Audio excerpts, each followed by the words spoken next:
आई है कि सिंधु नदी का जल रोक दिया जाएगा पाकिस्तान जाने से। हमने पता किया कि सिंधु नदी का जल रोकने की पाकिस्तान में जाने से रोकने के लिए सोचिए, आप अपने परिवार के साथ कश्मीर की वादियों का मजा लेने के लिए घूमने जाएं और कुछ अनजान लोग आकर आपसे पूछे तुम हिंदू हो या मुसलमान, और हिंदू कहने पर तुम्हें मार दिया जाए। ना कोई जुर्म, ना कोई गुनाह, बस हिंदू होने पर ही तुम्हारे सीने पर आकर गोली दाग दी जाए। वो परिवार जो कश्मीर में खुशियों को समेटने गया था, जिंदगी भर का सदमा लेकर वापस आए हैं। जी हाँ, एक और हमला, एक और धोखा, वो धोखा जो जिंदगी भर घाव दे गया। पहलगाम में जो हुआ वो सब जानते हैं। आतंकियों ने मासूम हिंदुओं को टारगेट किया और उनसे उनका धर्म पूछकर मार दिया, लेकिन अब बस हुआ। भारत का हिंदू अब और नहीं सहेगा, भारत अब और नहीं सहेगा। पहलगाम के हमले के बाद भारत और भारतवासियों का ये फैसला पाकिस्तान और उसके सपोर्टर्स को रुलाने वाला है। वीडियो में आखिर तक बने रहने के लिए जानिए कैसे बदला लेंगे हम पहलगाम का पाकिस्तान से।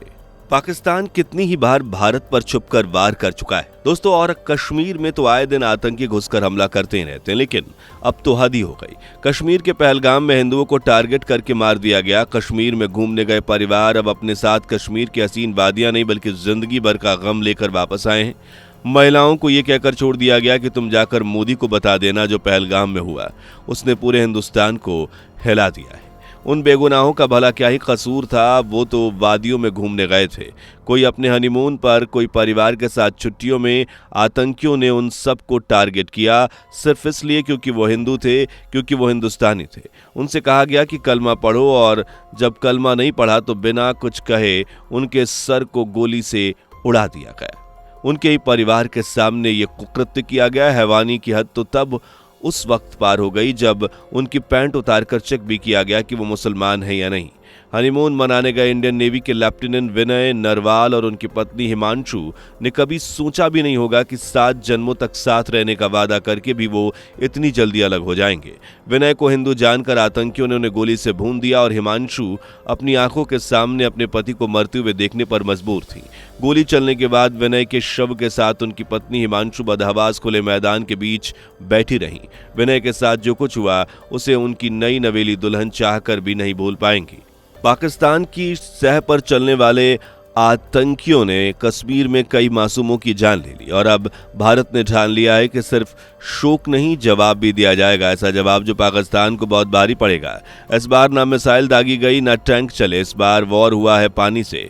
एक ऐसा वॉर जो पाकिस्तान को धीरे धीरे अंदर से तोड़ेगा। ये वाटर स्ट्राइक सिर्फ पानी रोकने की बात नहीं, ये पाकिस्तान की कमर तोड़ने का असली प्लान है। और सबसे खास बात यह है कि वॉर बिना खून बहाए होगा, लेकिन असर ऐसा होगा कि पाकिस्तान का नाम काम जाएगा। पहलगाम की दर्दनाक घटना के बाद भारत ने जो कदम उठाए वो सीधा पाकिस्तान की नींव पर वॉर करने वाले हैं। सबसे बड़ा झटका लगा सिंधु जल समझौते पर। साल 1960 में से चल रहे इस समझौते के तहत भारत पाकिस्तान को झेलम, चिनाब और सिंधु नदियों का 80% पानी दे रहा था। इतने सालों में पाकिस्तान ने ना जाने कितने हमले करवाए। 1971 की लड़ाई, 1993 को मुंबई ब्लास्ट, 2001 संसद हमला, 2008 की 26/11 त्रासदी, 2016 का उरी अटैक और 2019 का पुलवामा हमला। लेकिन हर बार भारत ने इस समझौते को नहीं तोड़ा। मगर अब बहुत हो चुका है। अब पानी नहीं बहेगा, अब बहेगी सिर्फ तकलीफ, क्योंकि खून और पानी एक साथ नहीं बह सकता। भारत ने तय कर लिया कि सिंधु बेसिन पर बड़े डैम्स बनाए जाएंगे, नदियों का रुख मोड़ा जाएगा और पानी का इस्तेमाल भारत में ही होगा। इसका मतलब यह है कि पाकिस्तान अब उस पानी के बिना जीना सीखे जो उसकी पूरी खेती, बिजली और रोजमर्रा की जिंदगी को चला रहा था। पाकिस्तान की खेती वैसे ही मुश्किल में है, और अब जब 80% सिंचाई का स्रोत ही मुश्किल में है तो वहां हर खेत बंजर होने लगेगा। किसान बेहाल होंगे, फसलें बर्बाद होंगी, खानों को अनाज नहीं मिलेगा।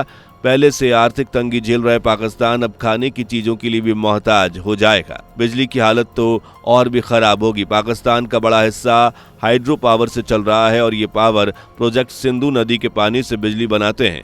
जैसे ही पानी कम हुआ, कराची, लाहौर, मुल्तान जैसे बड़े शहरों में ब्लैकआउट शुरू हो जाएगा।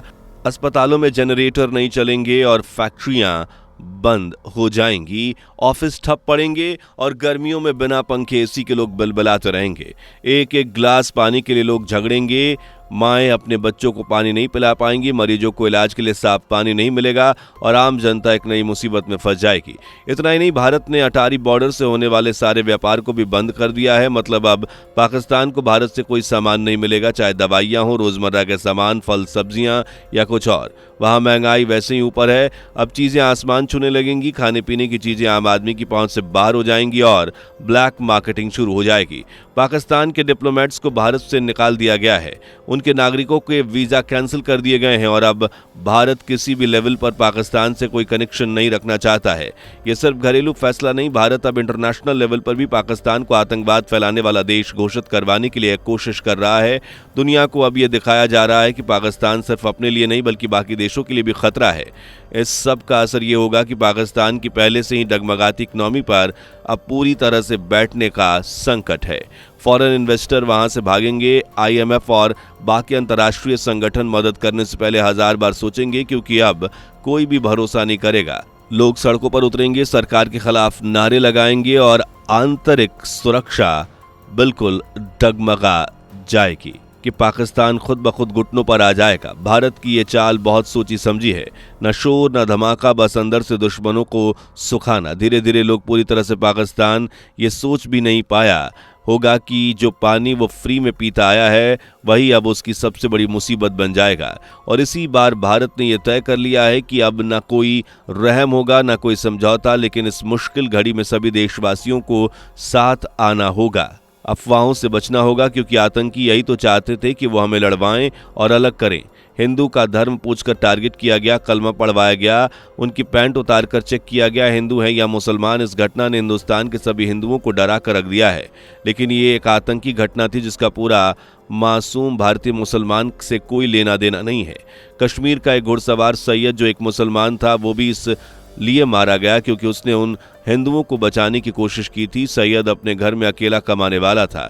इतना ही नहीं, पहलगाम में कई और टूरिस्ट को बचाने वाले लोकल कश्मीरी ही थे जिन्होंने किसी का धर्म पूछकर नहीं बचाया। नजाकत अली अपनी पीठ पर लादकर मासूमों को आतंकी की पहुंच से दूर ले गया और कई परिवारों की जान बचाई।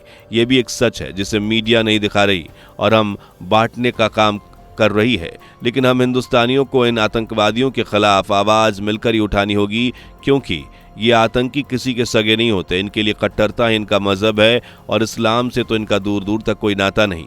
भारत का ये फैसला सिर्फ बदला नहीं, ये एक सख्त मैसेज है कि अब सब्र नहीं होगा। पहलगाम की जो आग भारत के दिल में लगी है, अब वो पाकिस्तान की तबाही में बदलेगी। ये वाटर स्ट्राइक धीरे धीरे पाकिस्तान को घुटने पर लाएगी। अब पाकिस्तान हर दिन डर के साए में जिएगा कि कब उसका पानी रुक जाएगा, कब उसकी जमीन बंजर हो जाएगी। भारत ने दुनिया को दिखा दिया है कि अब हम खामोश नहीं बैठेंगे। जो हमारे लोगों की जान लेगा, हम उसकी कीमत भी वसूलेंगे, वो बिना गोली चलाए। ये स्ट्राइक उन मासूमों के लिए है जो बस जिंदगी के कुछ पल सुकून से जीना चाहते थे लेकिन लौट कर नहीं आए। अब भारत ने तय कर लिया है कि हम झुकेंगे नहीं और जो दुश्मन आंख उठाकर देखेगा वो खुद को मिटा बैठेगा। लेकिन एक बात हम सबको भी समझनी होगी कि हमें एकजुट होकर इस जंग को लड़ना है, आपस में नहीं झगड़ना है। जय हिंद दोस्तों।